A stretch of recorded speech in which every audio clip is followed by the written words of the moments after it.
Әдебиеттік оқу сабағы 53-ші сабақ, тақырыбы түсіңді күте біл.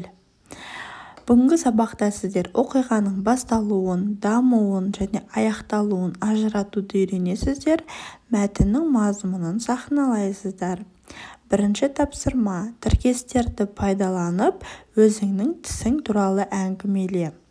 Бұл жерде тіркес сөздер тісім түсті, тісім шықты, тісім қақсады, тісімді жұлды, тісімді емдеді. Осы сөздерді қатыстыра отырып, біз қазір 6 жасымда сүт тістерім түсті.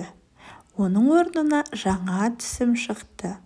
Бірақ мен көп тәтті жегендіктен, тістерімді күтіп ұстамағандықтан, тісім қақсап ауырды. Анам мені тіс дәрігеріне апарды. Дәрігер тісімді емдеп, тіс тазалығы жайлы пайдалы кеңестер айтты. Екінші тапсырма: түсініп оқы. Жамалдың өкініші.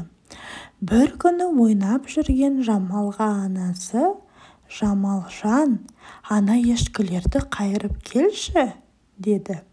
Жамалдың ешкі қайыруға барғысы келмеді. «Апа, тісім ауырып тұр», деп сылтауратты. Анасы қызының сөзіне сенді. «Кәмпитті көп жейсің, содан тісің ауырады», деп аяушылық білдірді. Ешкіні өзі қайырып келді. Ертеңінде Жамалдың анасы дүкеннен көп кәмпит сатып әкелді. Жамал тәттіні жақсы көретін. Анасы да қызының қолын қақпайтын. Кәмпитке қызыққан Жамал: «Апа, кәмпит берші», деді. «Кәмпитті көп жегеннен тісің ауырып жүр. Енді менен кәмпит сұраушы болма. Бір кәмпит те бермеймін». Жамал: «Тісім ауырған жоқ», деп айта алмады. Өзінің кеше тісім ауырып тұр деп өтірік айтқанына қатты өкінді. Бұдан былай жалған айтпаспын, деді өзіне. Сөздік сандық: қолынан қақпау сөзінің мағынасы тыйым жасамау, тоқтатпау.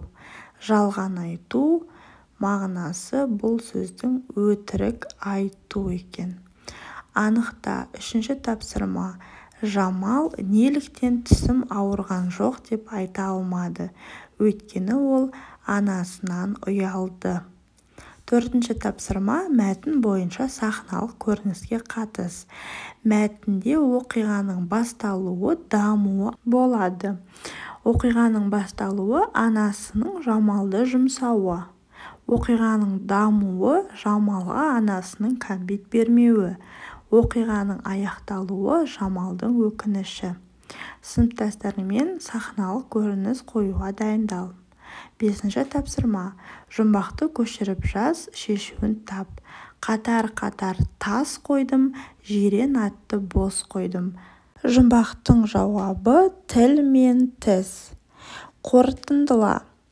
Алтыншы тапсырма: Жамал қандай қыз? Жамал тәтті жегісі келгендіктен арасында өтірік айтып қойды. Бірақ өзінің өтірік айтқанынан сабақ ала білді. Мәтінді түсініп оқып, мазмұнын айтуға дайындал.